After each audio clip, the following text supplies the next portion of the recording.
we'll go ahead and call this meeting to order. Just a note, Ron Ballard is on the phone here, and I will have him on the speaker for us. Roxanne, if you'll please take roll, and if the council will please stand for the Pledge of Allegiance.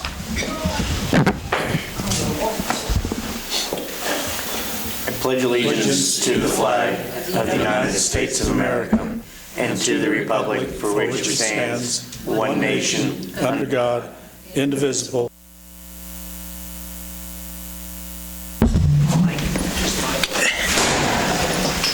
All righty. Has council had time to review the agenda? I'll make a motion to approve the agenda set forth. Second. There's a motion and a second. All those in, please show a voting sign. Ron? Yes. Motion passes. Consent agenda. Has council had time to review the consent agenda? Are there questions? I was looking at our contract with Cox, and I know it had been discussed previously of maybe going in and see if we couldn't get a better deal with like AT&T or any of the local groups. I didn't know if we had a chance to do that yet. Sid was working on that before, and I'll be honest, I haven't had time to look at it at all. I figured with everything going on, it was just something I was curious about. I know it was something that he was going to send out an RFP for eventually. Around to that in the future. Questions? I'll make a motion that we approve the consent agenda. I'll second. There is a motion and a second. All those in favor, please show a voting sign. Ron? Yes. Motion passes. Item A, proclamation. I will read this out. We have several copies. We do apologize, but we will make sure that they get to CASA and the appropriate people. Whereas children are key to the state's future success, prosperity, and quality of life. And while children are our most valuable resource, they are also our most vulnerable. And whereas children have a right to be safe and to be provided an opportunity to thrive, learn, grow, and whereas child abuse and neglect can be prevented by supporting and strengthening Kansas families, thus preventing the far-reaching effects of maltreatment, providing the opportunity for children to develop healthy, trusting family bonds, and consequently building the foundations of communities. And whereas prevention helps in partnerships, we must come together as partners so that the voices of our children are heard by all, and and we are as a community extending a helping hand to children and families in need. And whereas by providing safe, stable, and nurturing relationships for our children, free of violence, abuse, and neglect, we can ensure that Kansas children will grow to their full potential and the next generation of leaders, helping to secure the future of this state and nation. Therefore, I, Jonathan Wells, Mayor of Iola, Kansas, do hereby proclaim April 2020 as Child Abuse Prevention Month. I would like to add something to that. Go ahead. I am a CASA worker. It's all volunteer. And probably one of the most rewarding things I do or have ever done is working this program and ensuring that kids are taken care of and potentially not put back into harm. One of the most rewarding jobs I think I've ever done. Thank you, Gene. Item A, new business, spa power allocation. Corey? Yes, Mayor and Council, enclosed in your packet tonight was a draft. I laid out the final version of the contract and did hear from Bob Johnson this afternoon. It's pretty much boilerplate federal contract. This is for the spa power through the Southwestern Power Pool. It's our hydropower. We re-upped that contract in May of 2019. And this is basically a loaner program for the capacity for somebody that needs capacity. And I did have Mike come so he can correct me if I'm wrong on some of these terminologies, but it's a more expensive type power for us than we'd want to use.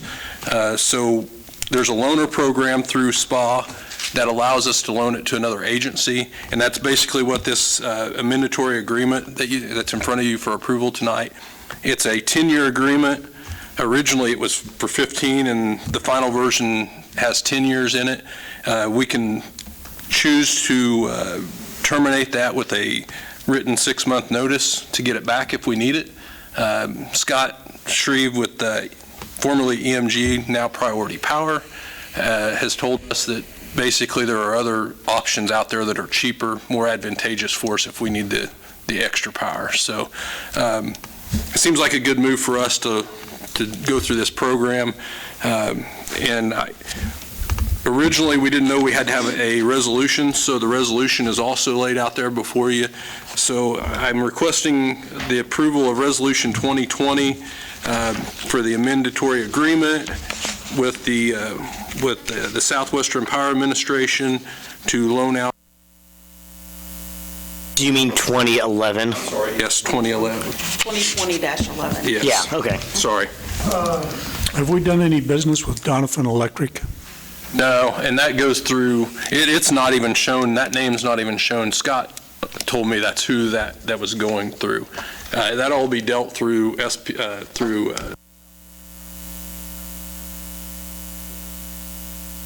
Mike, as far as who gets that use. I didn't hear your question. Have we done any business with Donovan Electric? No, they're a cooperative up north. Carl, we have never done business with them. Okay. But if we needed to get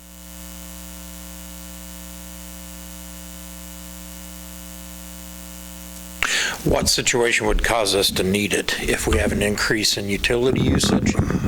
Actually, all we're getting rid of is the capacity. Right. We're going to keep our energy out of the source down there. We're good on the capacity for the time being.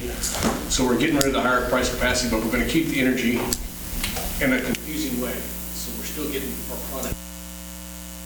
Okay. I don't know if that muddied the waters or... Can I get a motion approving? I would make the motion that we approve Resolution 2020-11 and for the amendatory agreement with Southwestern Power Administration for hydropower under the temporary power sales program and authorize the necessary signatures. Sorry for being so long. I'd second. There's a motion and a second. All those please show a voting sign. Ron? Yes. Motion passes. Item B, temporary fees resolution 2020-10. Thanks, Mike. Thank you, Mike. You too, Mike. Mayor and council, with the March 17, 2020 Governor's Executive Order 20-05, the city is temporarily prohibited from disconnecting utilities for non-payment until May 1st, 2020, or until the statewide disaster emergency related to COVID-19 expires. This was something that you guys discussed previously at your last meeting, and the mayor and I had discussed it over the last couple weeks. And Roxanne found a resolution that another city has used that looked fairly good, so we modified that for our community. And it's basically up for your discussion and direction to staff at this point. You know, I guess my biggest thing with this is I don't want this to turn into a free-for-all for everybody. This is for people who are being affected by the COVID-19, those who have lost jobs, those who have been laid off, those who have had something happen to their income. If you still have your income, you still need to pay your bill.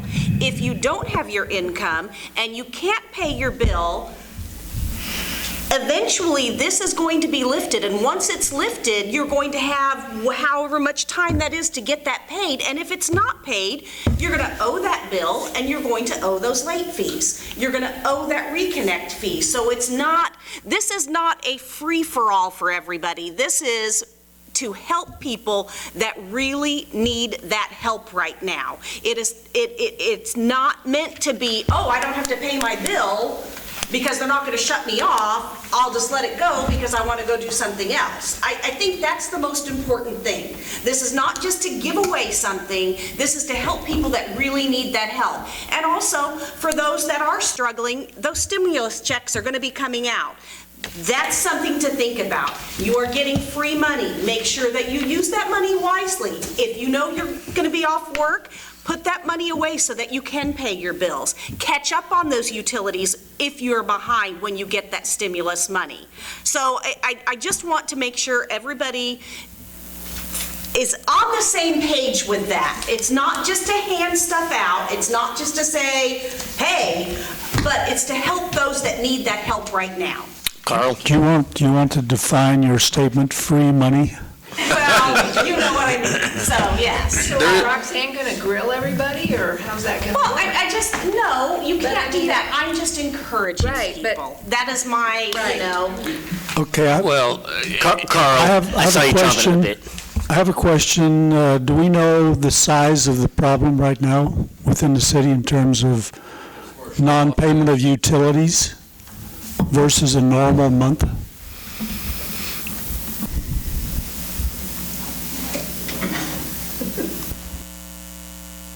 Correcting in my head. We have noticed people are not paying because they're not getting shut off. Normally, they would be in to pay, but majority-wise,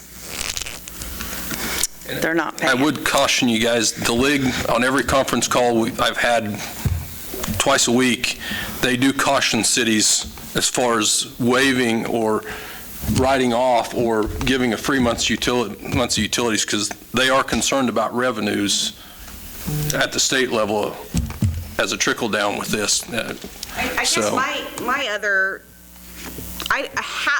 do we even have an idea of how many people have been negatively affected in our community that have actually lost jobs, that have, complete shutdown? Most of our plants are still running.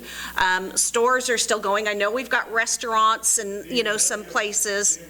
Very, very. But they're paying their employees. They're getting Teachers are off, but they're teaching from home and they're getting Right. paid. So I guess that's the other thing too. How many has this affected to where they've had to? The restaurants and the hair salons and those things are the problem. It would be almost impossible to tell, because if somebody works out of the county, people commute in and out, so. I realize do- that. I don't want, I guess I'm just that way. Just because it can't be shut off, if you've got the money, pay your bill. Steve, you were about to say something, Well, Steve. And I know we all received a message that implied that why pay your bill if you're not going to have an incentive of a late fee? But, if people aren't going to pay it because the governor says you don't have to pay it, they're not going to pay it. And I echo everything you said. It's right on. This isn't there to simply be a monopoly and say, I don't have to pay it. Okay, it's due, the thing's been lifted. I still don't have a problem that we're going to waive late fees, because regardless, late fees on there or not on there, if they're not going to pay, they're not going to pay, whether or not there's a late fee. It's to make it easier for those who are affected by this to get back on track when the governor's order is lifted. I totally agree with that. And that's where I'm saying, if you don't pay anything and say 3 months down the road, now you haven't paid your bill for 3 months, They're all doing. and now they can be shut off, you're going to have a huge bill. That's right. So pay. Nick, Pay if you can pay. you were about to say something, Nick. Yeah. So we don't know the extent of this. Nope. And in all likelihood, the prediction is that the governor is going to extend the stay-at-home order, the state of emergency. And I don't want to mesh words. There are experts who know way more than I do. But the idea is that for this foreseeable future, this is the new normal until we get a cure or a vaccine. So to me, there's no rush on doing this. We're not going to be able to shut people off unless something changes overnight for the foreseeable future. So to me, there's no rush for the council to do this.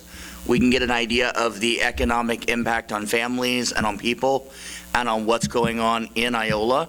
And it gives the state and federal government an opportunity to step in, because I do know that there are discussions of stimulus packages designed at the federal level and at the state level to help municipalities address this same issue.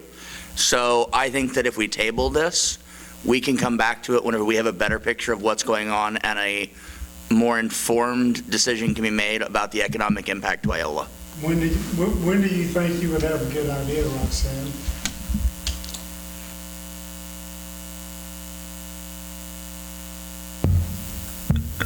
We try to encourage them to pay. I couldn't tell you exactly how many phone calls they've said we've lost our job. They just remind me there's an order out there that I can't shut them off.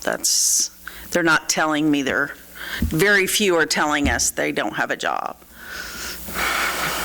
In fact, I only know of one of my calls that said that, so I don't know. But you don't have a percentage of our delinquent payments right now? What do we got, Chelsea, about probably? Well, I know what we did last week. 68 out of 2,000 something, so is that normal? No. It's higher, Significantly increased. yes. And very few people are coming in to pay. What do we average in shut-offs, Roxanne? 25, maybe? So you're, you know. A little over double that. Three times. We had 60-some the time before that, so we probably still have over 100 people that haven't paid their bill. Well, I can see that, this will give some relief to those that are in a hard way. I guess we as a city will face challenging financial times ahead, just like the state or the federal or the individuals. And I think most people will understand that just because the federal government's going to give us a stimulus or something to help pay the bills, that money's going to come due some point. It's not free money. That's right. Well, if they understand the way the federal government operates. Understand that. Going towards consensus to move forward, what do we think about Nick, the idea of tabling it? I don't know that it will get any better if we wait. I think we need to just go ahead and pass the resolution tonight. Keep in mind, guys, this is from the start of, what was that? March 15th. March 12th. 11th. Yeah, the due date of March 11th, so that was kind of a break point there. That first month was prior to the executive order, so. And we don't know the dollar amount of what this will come to. If I can add, I think taking care of the fees and the reconnect fees is going to be great. And I think that whenever we get done, there are going to be a lot of people who chose not to pay their bill, and there are going to be people who were out of work and have been unable to pay their bill. And I think that when this is over, it's going to be a lot easier to tell the situation. I don't think we can make that distinction. I mean, you know what I'm saying? Like when we make the policy, if we're going to waive, we have to waive. We can't make a distinction based on whether or not. I understand that. What I was saying is I think that the waiving the fees helps, but I think the biggest problem we're going to run into is, it's like it's been said, if you got laid off when this started and you couldn't pay your utility bill, month 1 is going to hit, month 2 is going to hit, month 3 is going to hit. You're going to be 3 months behind. And then they're going to lift the order. Keep in mind, most of these people that are being shut off are over 2 months behind already. Right, I'm not. They could Most be. fees won't be waived. Do what? Just any shut-offs or late fees from the March 12th forward. Right, I meant it in the sense that in terms of when the governor's order is lifted, there are people who are legitimately going to be out of work, who are going to be going back to work, who legitimately want to pay their bills, who are going to need extra time to catch back up. And I think that that is a humanitarian way of addressing it, of, listen, we understand you've been out of work for 3 months, in this case, a month. We understand you've been out of work for a month. Listen, we're going to extend your amount due. You've got 3 months to get caught back up. Now that we're all going back to work and things. I'm not against the idea of waiving the fees and stuff, but I just think that broad term, we need to be thinking about the idea of whenever this is done, I don't want to see 100 people shut off because 40 of them lost their jobs. Well, I just think if we go ahead and waive this tonight,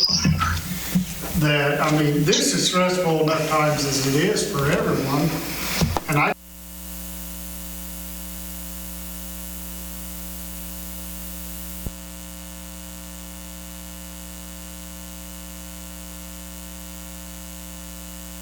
not knowing they gotta, that's one less thing they're gonna have to worry about, having money to come up with, is those late fees. Ron, were you about to say something? I was. I like what Nick has to say, and, we are stewards for all the residents that we serve. When we start thinking about things like this and moving forward, we already have people that 100 shut-off notices. We can expect that this is going to last for at least another month, and that if we pass something like this, we can expect more people are not going to pay their bill. They're not going to use their stimulus check to pay a bill that is not required to be paid. It's just not going to happen. When we start getting into businesses, I've already heard of businesses saying that they won't pay their bills. This was before this was even brought to light, because I've heard them asking if they will be shut off. It's our job. We are running a business of utilities, and unfortunately, if you ask Westar if we don't have to pay our bills for Westar, the answer is yes, you have to pay your bill.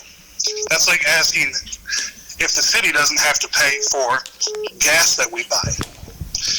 This is an anomaly in the world, but we still have to pay our bills. But we're talking about that's just how it something, works. but we're talking about something that the governor put over us. They don't have to pay their bill. Well, I think we just need to make the distinction. We're not This waiving payment. We're not, we're not waiving payment of a utility bill. We just can't shut them off if they don't pay. So if they choose not to pay, we can't do anything about that during this. I understand that, but when there's no consequences, when we're talking about people on fixed budgets, fixed incomes, that are going to say, well, my utility bill right now is $200, okay, but in 3 months, it's going to be $700. They're not going to have the money to pay for that. We're setting them up for failure.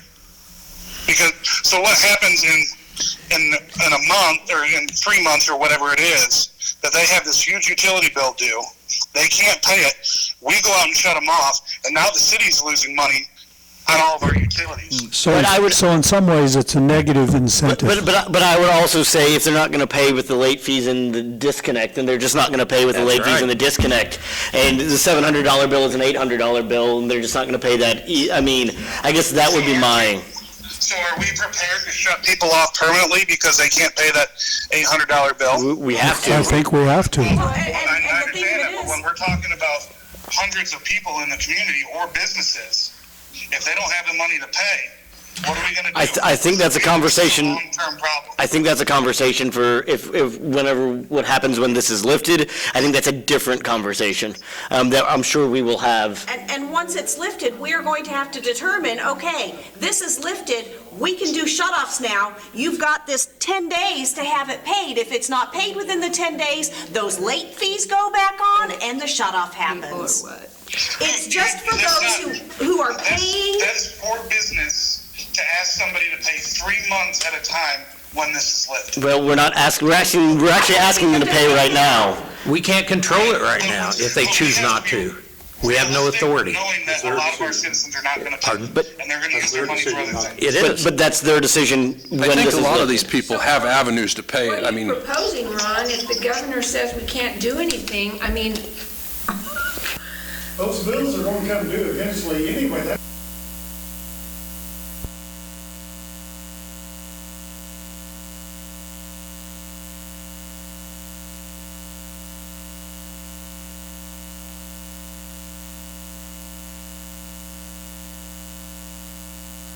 We're being a hard ass and still charging our customers for utilities that we got.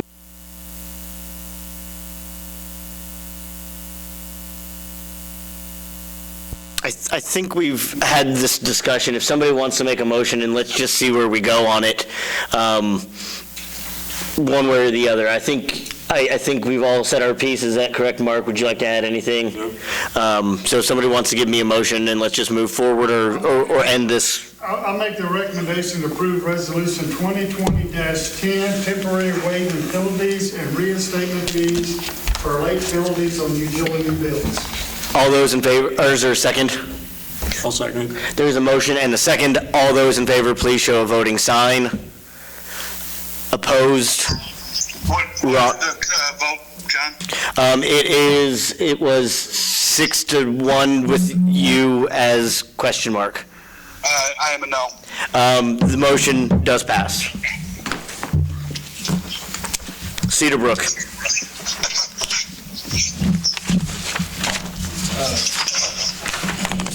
Mayor and council, this past May of 2019, Cedar Brook Golf Course closed down for business. Since the closure, staff has been in discussion with the previous owner that ran the golf course to give them ample time to remove all the golf merchandise and the equipment off the facility. The city sent out an RFP for proposals to sell the facility. That facility, if some of you may remember, we ended up buying the west half of the golf course, or the west 9 holes, and a private entity owned the 9 holes on the east side and kept it in operation. So the city sold the clubhouse for $1 to Maki Enterprises to operate the golf course. And there was a provision in the contract, the sale contract, that when the golf course ceased to exist, the clubhouse would come back to the city, that property that we gave them for the $1. So the transfer of title was taken care of through Bob Johnson back to the city. We put the RFP out on the city website, as well as I sent it to 3 adjacent property owners, one being Maka that owned it before, Tom Carlson that owns the housing addition up there, the houses in that housing addition, and to Ron Dean that owns the senior housing up there, because all of them have somewhat expressed interest in the property over the years. And I got one bid, essentially, or one proposal from Tom Carlson in the amount of $10,501. The property really has no use for the city up there, and I don't think we want to be paying property taxes on something that we really don't have a use for. My understanding from Mr. Carlson is he's going to use the property for an office for their property manager and to store like mowers and equipment to maintain the yards and houses if a tenant to take care of it. So I guess the staff's recommendation is to approve the proposal from Tom Carlson at Point Royale Development. He does want to do a Phase 1 environmental just to make sure there's no property contamination of the soils, which he's going to pay for. So I didn't see that was an issue. Is this just a golf house by itself? Land. If you remember up there where the putting green's at along McGuire Drive, and then the clubhouse itself, and then there's a driveway that goes into the senior housing. So basically that little square, it might be 1.5 acres roughly. What did it appraise at? Well, the clubhouse appraises at about $49,000. I think that is a very high assessed evaluation of that facility. Yeah. The property, the building has been probably neglected over the years, hasn't been taken care of the best. It's going to take some TLC to bring it back to usable condition. Carl? I have questions on this item. Maybe it's more procedural, but staff used this was an RFP, not an RFQ, correct? I'm sorry, I put RFQ in the summary. So RFPs are normally an engineering tool and not for sale of real estate, number one. I guess that's my biggest issue. This, according to the county value rating, the building value was $39,550. The land was $7,370 for a total parcel of $46,920. So Tom would get a very good deal, and he may be the only one that's really interested in this property. But for me, it's a matter of whether this was the right tool to advertise for sale, rather than going through a real estate agent which is the normal way for a piece of property. You might get a little better. I don't know that we would get any better response, because it's that corner lot with that building is probably has limited usefulness, and it is classified commercial, isn't it? There are two different zones in there. I think it's a Class C from what I looked up. The lot adjacent to McGuire Drive is single-family residential, But this one and is the other one Class is, C. it's two-family residential, or multifamily. It was rezoned, the appraised, what they appraise it at might be commercial, but what it's zoned within the city limits as far as use goes, it's multifamily. Okay. But I guess that's the question we would have to decide on, is whether this is the appropriate process, and if 10,501 is a good price for a value of 46,920 that the county places it at. I know in years past, we haven't necessarily sold a lot of real estate over the years, that's for certain. But with different parcels in town, we basically put a package together. We've never went with a real estate agent, I think mainly just because a lot of the land that we've sold in the past, whether it be Cedar Brook lots, they were pretty much site-specific or nobody else was going to bid on them. So, yes, I'm not against going to a realtor. I just don't know that we'll make any. We're going to have to pay them a commission and probably not. Well, you'd have to pay them the normal 6-7%. Right. And you may sit on it for 6 months again, but Right, and that's the maintain it and mow question, it. whether it would be worth it to advertise to a wider audience, or just take this one and say, well, that's all we got for people that are interested in it. I guess the other advantage of going through a real estate agent is they would place it on a multiple listing service, and you might get more bids, people interested. I'm going to step in real quick. I'm getting some comments that they can't hear you very good.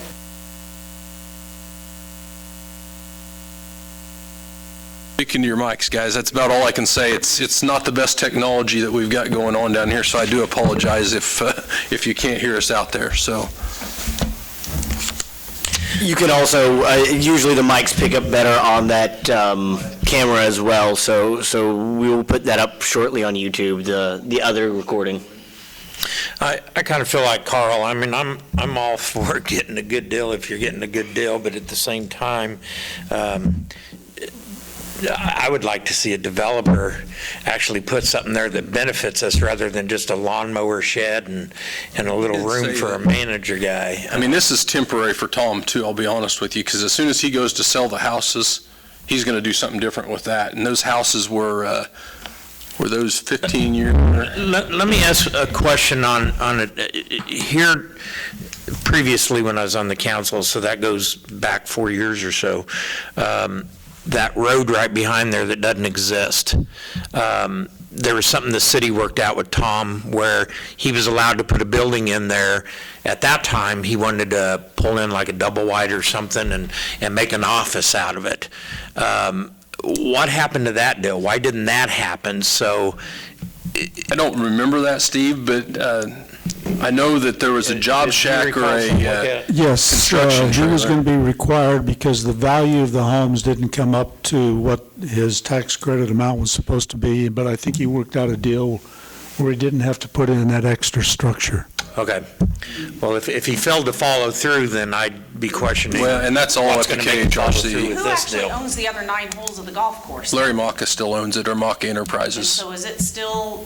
It is golf course? closed. No, it's closed. I thought No, it it closed. was. It closed last year. And by the time you, Who owns that land? and by the time you you have a summer without the greens being taken care of. Yeah. Well, They're- and the other they're thing gone. that we need to weigh into this is the maintenance of that building over the whatever the time frame is if we list it with a realtor, because we're going to have to mow and maintain, plus pay property taxes on that, because it's not going to be a city-used facility, so we will pay property taxes on it. When is,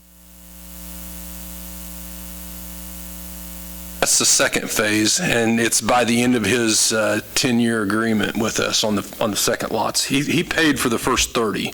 The second 29, the council gave him basically a loan up through the 10-year agreement that he could pay as much as he wanted throughout the time, but at the end of his at the end of his tax credits, he had to pay the city lots off in full. And those, if I remember right, they were $7,500 a lot is what we sold those for. And when is this 10 years up? I guess that's Well, the first phase was built in 2008, if I remember right, or probably wasn't completely constructed till 2009. And I want to say these were done in, when you were here, I thought it Carl? was started in 2011. That would have been the second phase. I want to say 11, 12, 11, 12, somewhere in there, so. So he's got about another year to 2 years before. On the first set. The first set gets done probably about a year and a half to 2 years before the second set. So, I mean, he'll have whatever that time frame is on that second group of the 29 to pay off those lots. Let's get back on track a bit here, because it seems there's two options, and it's on this contract of accepting the contract or bidding this or putting this in through a realtor. Are there any other thoughts there? I know Steve and Carl seem to be favoring putting it up for a realtor. Is that? I think I would rather pay the extra amount and advertise this through a realtor. If we don't get anything better after, we could set a period of time with a realtor, whether we want it 3 months or 6 months. And then if we don't get anything better, then we go back to Tom's offer. Good at that point. Well, May not then be he can anything. resubmit. That's the risk you take. I'm in agreement. I'm in agreement with them as far as going to a realtor. Ron? What do you think about this, Ron?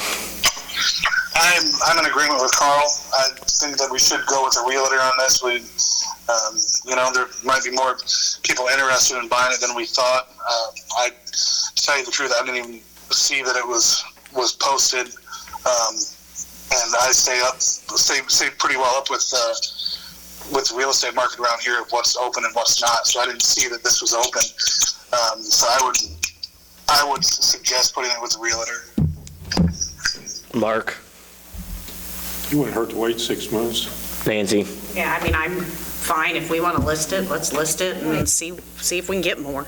Not 6, maybe 3. Yeah, About, 3 or 4. yeah. Not, I say, except what we got tonight. Well, let me get a motion here. Carl, you want to make me a motion here? Make a motion that we let this property up for sale through a local realtor Or how many? for a period of 4 months. Who picks the realtor? Second. That's a good question. Ooh, staff. There's a motion. Who picks the realtor? Okay, I'll modify that to make a motion to advertise this property for sale through a local realtor as selected by staff for a period of 4 months. Second. There's a motion and a second to offer this property through a local realtor for up to 4 months. All those in favor, please show a voting sign. Opposed? Ron? Yes. Motion passes. Council and administrator reports. Ron, I will start with you as you're on the speakerphone. Go for it. I didn't have too much.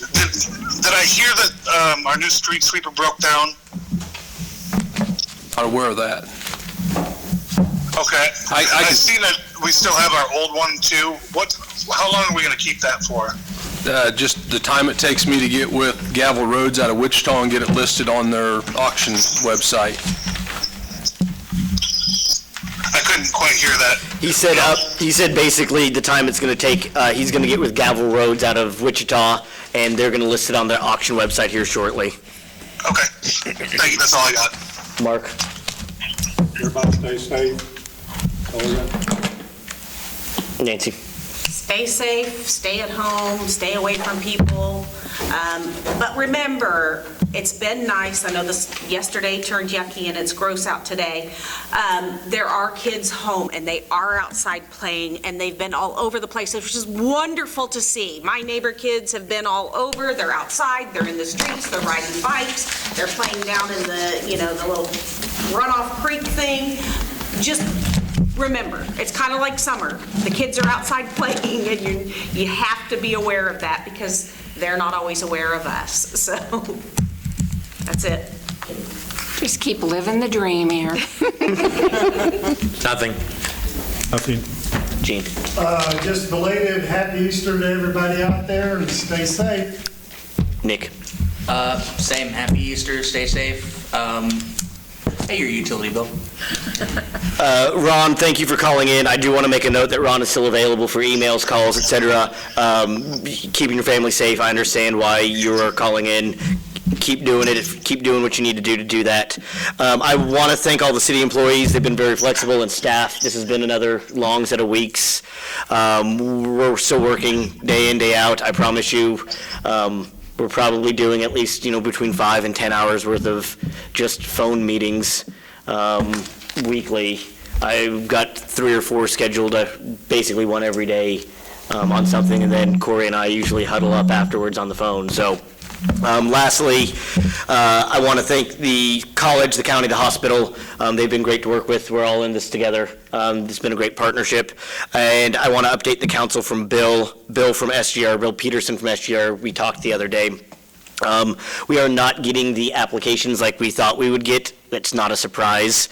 When it closes on April 21st, we may do an exec at the next meeting to talk about moving forward. His initial response is to go ahead and move forward and to kind of vet the candidates that we have when this closes.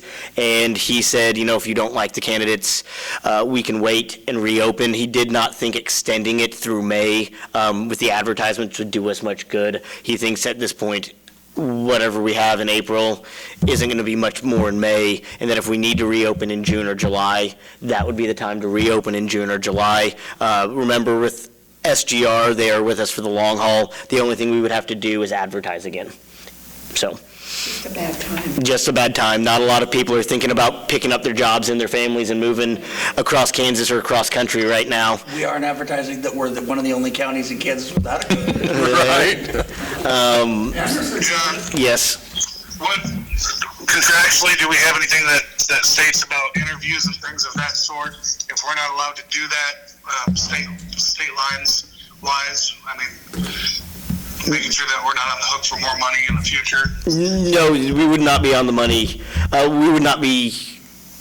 The only thing we would be authorized or have to pay again would be the advertising fees. Everything else with SGR, they are there until we get a person hired. And especially if we're in this situation, if we don't like the candidates or we don't find a candidate that matches our needs, he said, go ahead and reopen, but he said right now the best advice would be to keep doing your plan and see what comes in. We've got about 12 or 15 candidates, I think 12 or 13 candidates right now.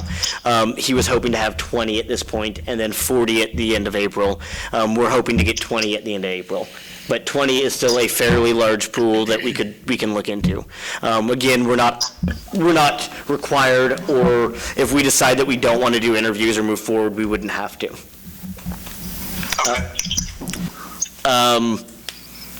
Corey?